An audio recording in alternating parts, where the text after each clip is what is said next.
मूर्ख बहू की कहानी। एक था वनिया। एक बार वह व्यापार के लिए प्रदेश जाने लगा। जाते जाते वह अपनी बहू को बुलाकर उसने कहा, मैं प्रदेश जा रहा हूँ, तुम अच्छी तरह रहना, बच्चों को भी संभालना और अपनी सास का भी अपने बच्चों की तरह देखभाल करना। याद रखना, माँ से कोई काम मत करवाना। बहू ने बोला, ठीक है, मैं आपकी बात समझ गई, मैं वैसे ही करूँगी जैसा आपने बोला है, आप आराम से जाइए। बहू ने बात ध्यान में रखी। बनिया तो चला गया। बहू ने दूसरे ही दिन मांझी से कहा, मांझी, आपके बेटे मुझसे कह गए हैं कि माँ को अपने बच्चों की तरह संभालना और उनको कोई काम मत करने देना।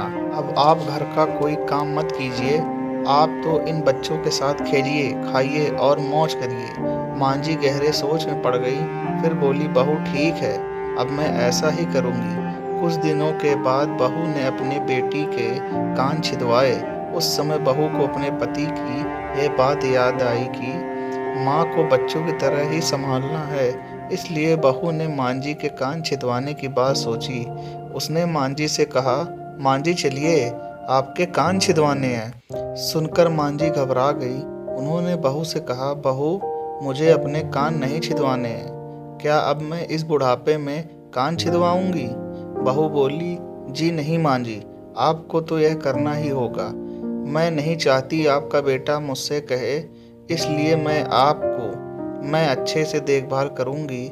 मेरे दोनों आंखें बराबर हैं, जैसे लड़की वैसे ही आप भी हैं। मांझी मन ही मन समझ गई और सुनार के पास बैठकर उन्होंने अपने कान छिदवा लिए। सुनार ने कान छेदे और कान में धागा भी डाला। बहू जिस तरह रोज रोज लड़की के कान में तेल लगाती थी, उसी तरह मांझी के कान में भी लगाती रही। थोड़े दिनों बाद बहू ने अपने बेटी के लिए बाली बनवाई तो उसने अपने पति की बात याद आई। फिर उसने मांझी के लिए भी बाली बनवाई और कहा, आइए, आपको यह बाली पहना देती हूँ। इसके पश्चात मांझी छोटे बच्चों के साथ अपना मनोरंजन करती, घूमती खेलती और कई तरह के मौज मस्ती करती। बहू ने एक बढ़िया दिन देखकर अपने बेटे को नाई से चोटी रखवा ली। फिर बहू को मांझी की याद आ गई। मांझी बच्चों के साथ खेल रही थी।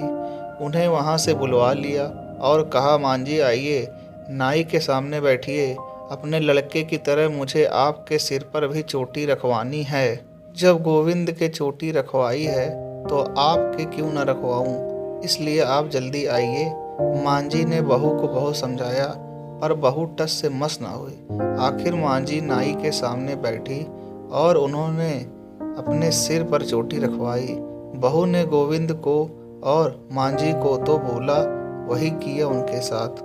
बाद में बहू रोज मांझी की चोटी में तेल डालती, चोटी गूंथती और सर पर ओढ़नी डालकर मांझी को बच्चे के साथ खेलने के लिए भेजती। जब खाने का समय होता तो बहू उनको आवाज़ देकर बुलाती है। ऐसे ही रोज का हाल था। जब बेटा घर वापस आया तो सबसे पहले उसने बहू से माँ के बारे में पूछा, माँ कैसी है और कहाँ है, मुझे उनसे आशीर्वाद लेना है। बहू ने बताया, मांझी तो बच्चों के साथ खेल रही हैं, यहीं कहीं होंगी, आ जाएंगी।